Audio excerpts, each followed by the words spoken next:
Vocês viram aí que foi uma tesoureira que ao longo aí de 3, 4 anos conseguiu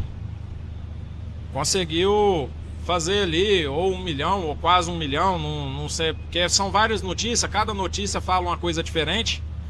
Mas agora vamos falar aqui a nível financeiro com o Luiz. Como que alguém consegue desviar 1 milhão sem a empresa perceber? Esse aqui? Que coisa incrível, hein? Desviar 1 milhão sem a empresa receber. Então, Weber, primeiro lugar, ninguém retira 1 milhão de uma hora para outra. O que acontece aí, na verdade, pessoal, é o seguinte: ao longo dos dias, retira-se R$ 250 aqui, 300 ali, 500 acolá. Então, quando a gente fala de 1 milhão, na verdade, a gente não está falando 1 milhão, ele é o resultado não do golpe, mas do tempo em que se levou para descobrir esse golpe. Existem golpes que vai se descobrir já foi 100 mil, outros 200 mil, então os volumes, no final das contas, eles sempre são altos. Agora, e o que acarreta nisso daí? Por que isso daí acontece? Primeiro, eu acho importante assim descrever como que é a dinâmica de um supermercado.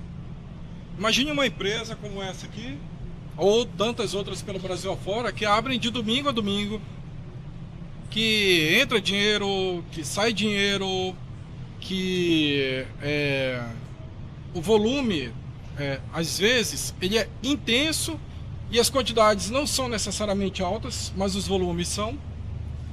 E as pessoas que estão ali, e aí eu volto naquele tema do controle, que estão ali no dia a dia e que não tem esse controle muito bem estabelecido, não tem essa cultura muito bem enraizada na empresa, ela percebe o seguinte: peraí, se eu depositar 4 mil, eu tenho que depositar 4 mil, mas se eu depositar 3.500, ninguém vai notar essa diferença de R$ 500.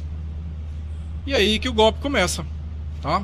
Quando existe essa percepção e existe aquela falta de entendimento que aquele valor ali, por menor que seja, não foi detectado, é aí que está o embrião do R$ 1 milhão, entende? Então, isso daí vai gerando nas pessoas, as pessoas que vão percebendo isso aí, elas veem essa possibilidade.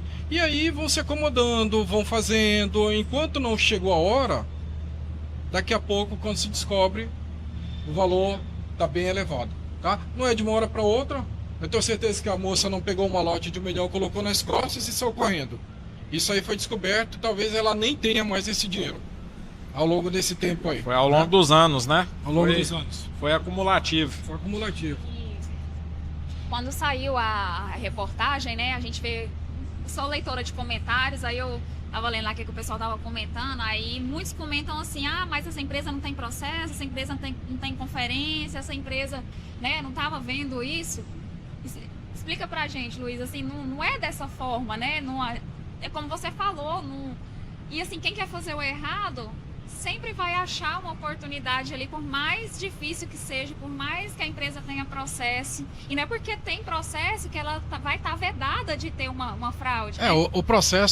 Os processos, eles são camadas, né? Eles são camadas de proteção. Quanto mais camadas tiver, mais a gente inibe a ação da pessoa que queira, por algum motivo ali, por desvio de caráter, querer fazer desvio ou fraudes, mas ele não é 100%. Nós já tivemos um caso onde uma colaboradora trabalhava numa tesouraria, ela simplesmente pegou uma lote do dinheiro que estava na tesouraria, foi uma venda de final de semana, ou seja, o dinheiro ficou acumulado nessa empresa e ela colocou e levou para casa. Quer dizer, que processo que inibe isso? Alguma coisa deu na cabeça dela, ela resolveu ir. Mas dentro disso que você falou aí, pegando o teu gancho, eu vejo que a falta de processo, ela gera o precedente, sabe? A pessoa, lá na entrevista, o psicólogo, ou seja lá quem for, talvez tenha identificado as habilidades da pessoa, um caráter muito bom, irretocável, tudo certinho, mas teve aquela tentação porque a falta do processo, do controle, acabou gerando esse precedente. Por isso que a gente precisa, quanto mais camadas, menor risco tem todas as camadas, ainda assim todas as camadas, pode ser que não seja 100%. E qual que seria o controle mínimo a nível financeiro que um supermercado pode ter? Ué, Beto, nas nossas andanças pelo mundo aí, né, eu, Hernandes e o Deus Ângelo, né, rodando o Brasil inteiro, em tantos supermercados, sejam grandes, pequenos, estruturados, ou ainda engatinhando, né, nessa vida que é o varejo, né, que consome tanto em termos de funcionários, fornecedores, clientes, mas de todos, o controle mínimo que eu vejo, o absolutamente mínimo, é o controle do dinheiro. Pessoal, o dinheiro, ele é o que precisa ser contado, ele é o que precisa ser conferido, ele é o que precisa ser conciliado. Porque as outras formas de recebimento, embora também sejam conciliáveis, elas são mais certas e sabidas. Elas caem ali no banco e o banco, ele está na mão do gestor financeiro, geralmente no dono da empresa, mas o dinheiro, ele circula por mãos de terceiros antes de chegar no banco. Então é muito importante as empresas entenderem, né? Você que trabalha no departamento financeiro, e eu sei que às vezes você não confia no processo e coloca pessoas de confiança, como parentes, esposas, mães, mas o certo mesmo, a confiança, ela tem que estar no controle.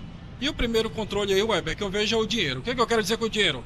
Eu vendi tanto em dinheiro, no dia seguinte seria bom que esse valor estivesse exatamente igual no banco, talvez tirando ali apenas as moedinhas, né?